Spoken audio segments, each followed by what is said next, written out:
Eh bien, allez, on peut commencer ce conseil municipal. La séance est ouverte. Donc, je vais commencer par faire la liste des pouvoirs. Alors, Kevin Portier qui a donné son pouvoir à Alfio Penisi. Sandrine Curtet a donné son pouvoir à Prazer Ribeiro. Stéphane Couder a donné son pouvoir à Gérard Fay. Et Christine Audouard à Annie Pontieux. Comme d'habitude, il nous faut un secrétaire de séance. Comme d'habitude. Oh, il y en a deux.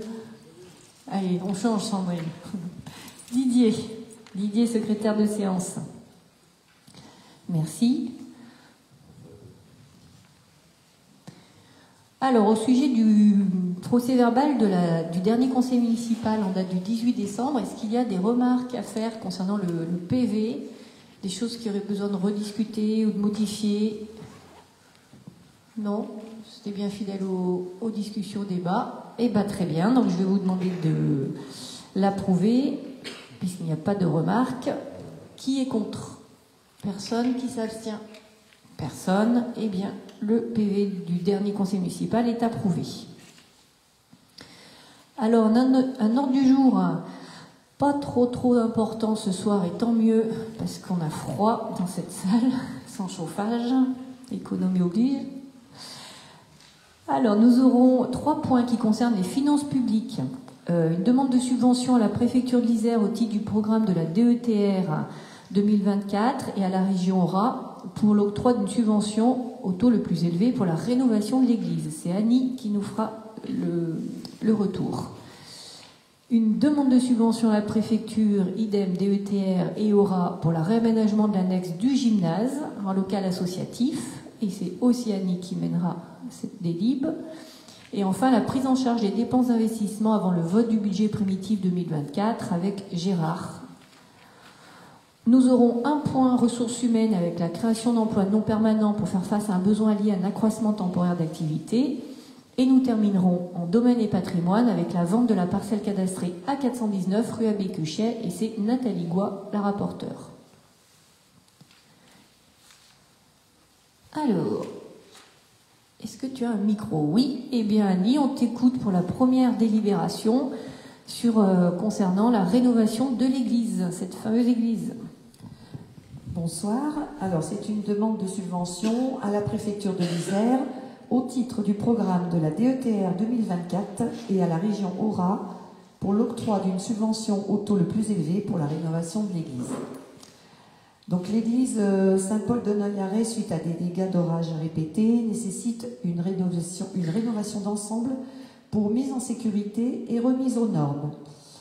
La commune a lancé en 2020 un diagnostic d'ensemble de l'édifice mené par un groupement architecte du patrimoine en partenariat avec plusieurs collectivités, dont le département de l'Isère. La mission de maîtrise d'œuvre initiale a lancé un projet ambitieux de rénovation de l'église dans sa globalité: charpente, enduit sur les soubassements, tuiles, vitraux, attaques parasitaires. La commune propose ainsi de solliciter la région Aura au titre du contrat région métropole et la préfecture de l'Isère au titre de l'axe 1 de la DETR 2024 pour l'octroi d'une subvention au taux le plus élevé pour les travaux de restauration de l'église Saint-Paul de Noyaret, dont l'avant-projet et le dispositif de financement prévisionnel s'établissent ainsi. Donc, montant estimatif des travaux subventionnables, 427 345,65 € hors taxe. Subvention demandée au titre de la DETR 2024, 128 203,70 €. Subvention demandée auprès du département, 160 000 €. Subvention demandée auprès de la région, 144 777,13 €. Et l'autofinancement, 170 904,83 €. Donc, je propose de donner son accord pour ce projet et d'autoriser Madame le maire à solliciter ces aides de l'État, de la région et de tout organisme susceptible de participer à ce projet et à effectuer toutes les démarches relatives à ce dossier. Donc nous avons une annexe sur laquelle vous pouvez lire un petit peu plus en détail les rénovations. Voilà. Merci Annie. Y a-t-il des questions?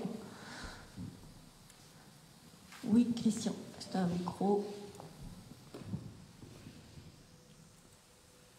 J'avoue que je ne suis pas très au courant du dossier, mais j'ai l'impression que depuis le début du mandat, on a voté plusieurs fois des demandes de subventions pour les travaux de l'église, mais qu'il n'y a pas de travaux effectués. Alors, on a demandé, donc, suite au premier devis qui avait été fait par l'entreprise Salvi, qui était donc un montant estimatif de 146 540 €, mais uniquement concernant la toiture. Et ce n'était pas satisfaisant puisque les murs de l'église n'étaient pas suffisamment sains pour porter cette structure. Donc on avait quand même déjà fait une demande à la DETR pour cette partie-là. Et donc on va faire une proposition de 2 demandes de subvention. Voilà. Donc on a eu la première demande. On ne l'a pas mise en œuvre encore, mais on aura le financement. Et puis là, on aura une dépense pour 2024 sur la suite du projet, en quelque sorte, on peut appeler ça. Voilà. Oui, mais et pour compléter ce que dit Annie, là c'est la première fois qu'on a cette délibération sur les demandes de subvention. Les autres fois c'était sur le marché public, etc., etc. Oui, il y avait le financement, ouais, voilà. Oui, il y avait entre autres plein de choses. Ça y est, on est bon là. Ça y est, on pas dire qu'on voit le bout, mais presque, parce qu'effectivement il y a eu quand même beaucoup de rebondissements puisque le premier marché ne correspondait pas du tout à la nécessité de la rénovation. Mais les demandes de subvention avaient été faites sous le mandat précédent, donc c'est vrai qu'il a fallu faire du rétropédalage, puisqu'effectivement le coût total est de 427 000 € hors taxe, quoi. Voilà, donc on va travailler aussi par tranche, mais là oui c'est la première délib où ça y est, on peut lancer les demandes de subvention qui correspondent à la réalité des travaux, des coûts des travaux. C'est vrai qu'on revient souvent dessus. Et donc on peut espérer un début des travaux quand? On me souffle à l'oreillette. Avril. Après, ça n'empêche pas d'aller voler quelques cierges à l'église. Hein. Si jamais, il faut que ça marche.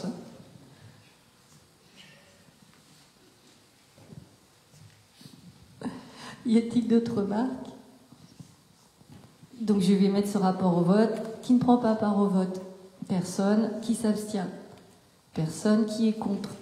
Personne. Donc le conseil municipal me donne donc son accord pour m'autoriser à signer tous les documents en lien avec les subventions. Le point suivant, aussi des demandes de subventions, concernant cette fois-ci l'annexe du gymnase en local associatif. On t'écoute, Annie. Alors, ça concerne aussi des demandes de subventions à la DETR et à la région Aura pour le réaménagement de l'annexe du gymnase en local associatif. Donc l'important est de créer au sein de l'annexe du gymnase un véritable lieu associatif. Il s'agit de transformer une annexe en ERP destinée à recevoir plusieurs associations à l'attention de leurs adhérents, visiteurs et familles. C'est une mise à disposition d'un lieu enfin approprié et attendu par les acteurs associatifs depuis de nombreuses années. L'objectif de la commune est de réaménager ce local, mais plus généralement de favoriser le lien social et le développement du tissu associatif sur Noyal. Le projet a fait l'objet d'un travail poussé de concertation avec les associations et usagers potentiels de ces futurs espaces, ainsi que d'une mission de maîtrise d'œuvre menée par un architecte pour affiner les études.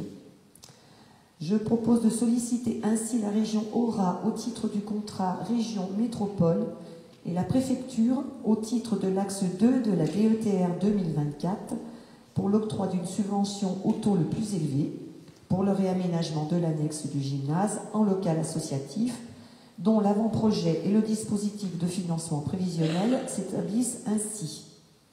Montant estimatif des travaux subventionnables, 124 850 €. Subvention demandée au titre de la DETR 2024, 24 970 €. Subvention demandée auprès du département 28 091,25 €. Subvention demandée auprès de la région 37 455 €. Et autofinancement 34 333,75 €. Je propose de donner son accord pour ce projet et d'autoriser Madame le maire à solliciter ces aides de l'État, de la région et de tout organisme susceptible de participer à ce projet et à effectuer toutes les démarches relatives à ce dossier. Merci Annie. Quelles sont les questions, les précisions pour être demandées? On en avait déjà parlé, je crois, au conseil municipal, tu avais déjà expliqué la dernière fois. Oui, voilà. Là, c'est surtout, ça concerne les demandes de subventions, voilà. en fait. Voilà. C'est le chemin pour, dès qu'on fait des travaux, on passe des délibes. Donc, pas de questions. Alors, je mets au vote. Qui ne prend pas part au vote? Personne. Qui s'abstient? Personne. Qui est contre? Personne. Eh bien, le conseil municipal, après en avoir délibéré, donne son autorisation pour que je puisse signer tous les documents nécessaires. On passe maintenant au troisième point concernant les finances publiques, et c'est Gérard qui va nous parler donc de la prise en charge des dépenses d'investissement avant le vote du budget primitif 2024. Oui, merci. Eh bien, c'est une délibération à caractère technique qui est proposée à notre conseil. Cette délibération permet de répondre à une problématique qui est très pratique. Très souvent, en effet, pour une collectivité publique, l'année budgétaire commence alors même que le budget n'est pas encore voté. Le Code général des collectivités territoriales comporte certaines dispositions qui permettent d'assurer la continuité de la gestion entre le moment où les dépenses commencent à être faites et le moment où le budget sera effectivement voté. Ainsi, en matière de fonctionnement, le maire a le droit de mettre en recouvrement les recettes, d'engager, de liquider et de mandater des dépenses dans la limite des crédits inscrits au budget de l'année précédente. En matière d'investissement, le maire peut mandater les dépenses de remboursement de capital des emprunts qui viendraient à échéance avant le vote du budget. En matière d'investissement, toujours, le conseil municipal peut autoriser le maire à engager, liquider et mandater des dépenses d'investissement dans la limite de 25% des crédits votés l'année d'avant. Il est donc proposé à notre conseil d'autoriser le maire à liquider, engager d'abord, liquider, mandater des dépenses d'investissement dans la limite du quart des crédits ouverts en 2023 jusqu'à ce que notre instance puisse voter le budget primitif de cette année. Cela donne au chapitre 20 une autorisation de 84 564,05 €, au chapitre 204 une autorisation de 42 419,35 €, chapitre 21 142 718,98 € et enfin au chapitre 23 une autorisation de 270 860 €.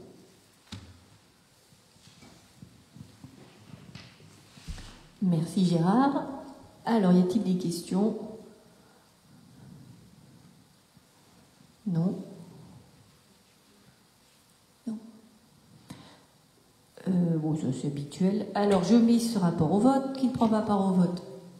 Personne. Qui s'abstient? 3. Et qui est contre?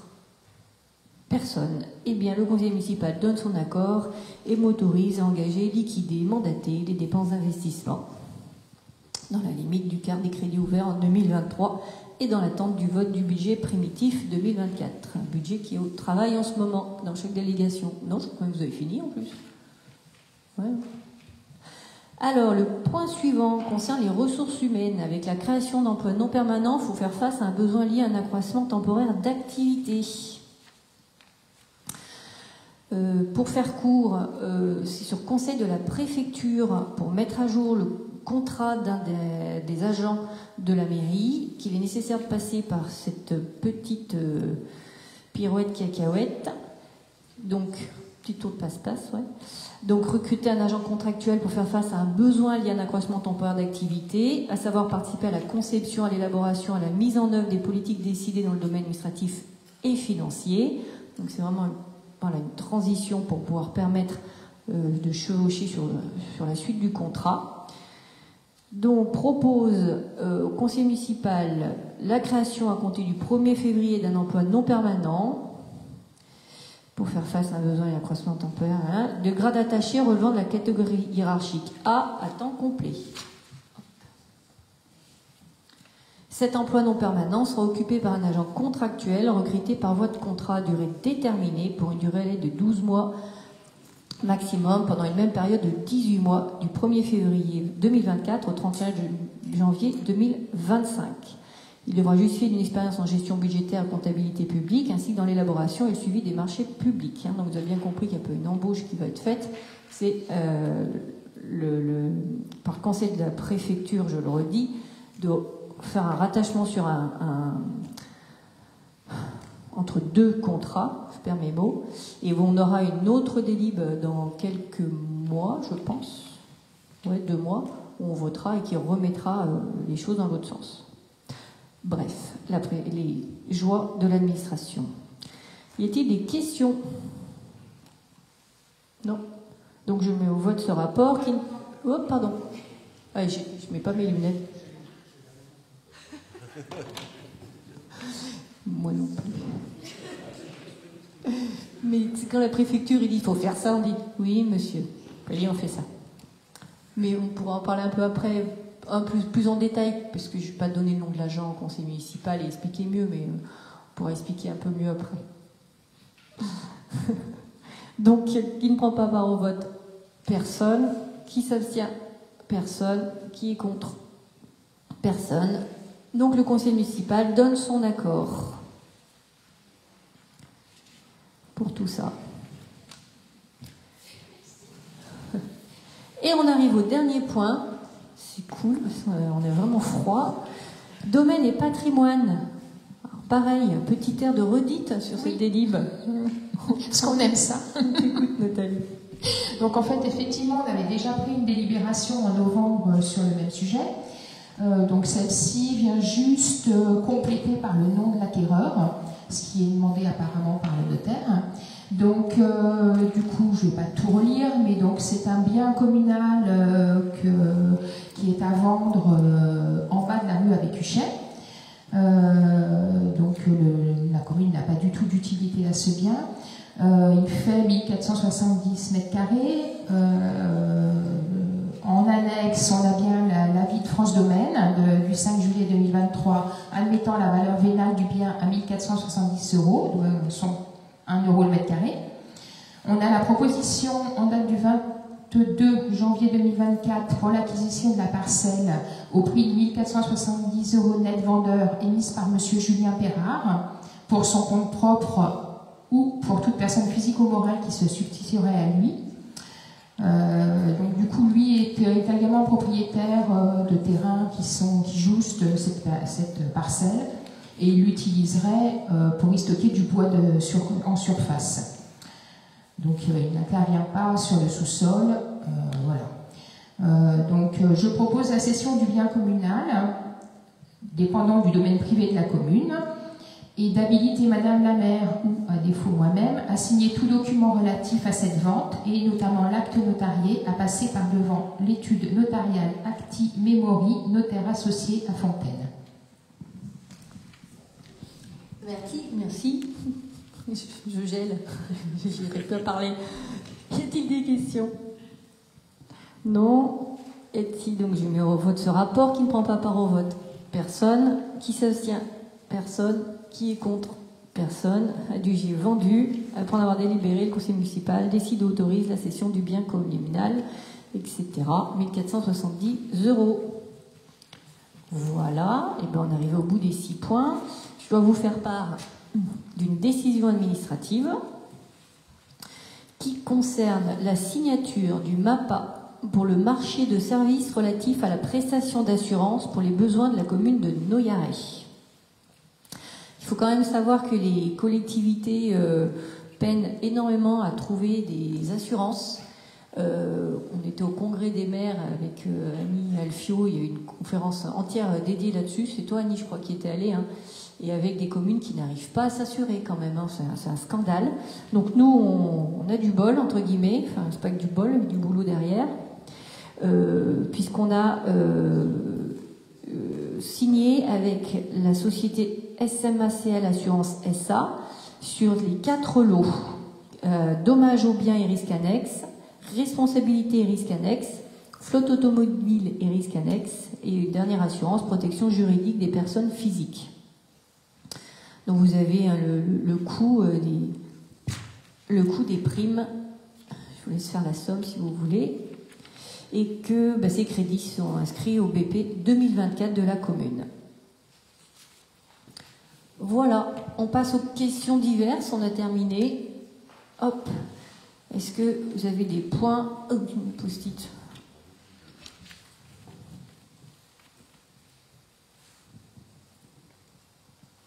Non, pas forcément. Peut-être l'occasion, je ne sais pas, Didier, je bien toujours Didier.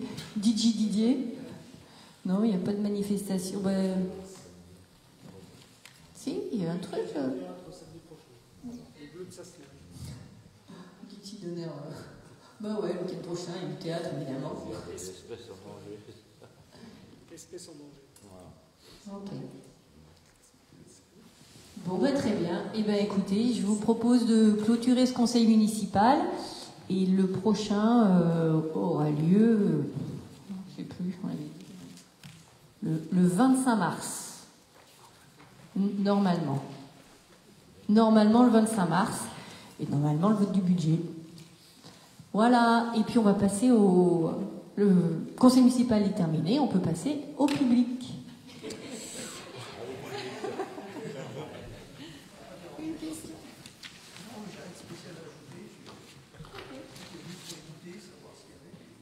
C'est super, merci. Eh bien, on a terminé. Bonne soirée.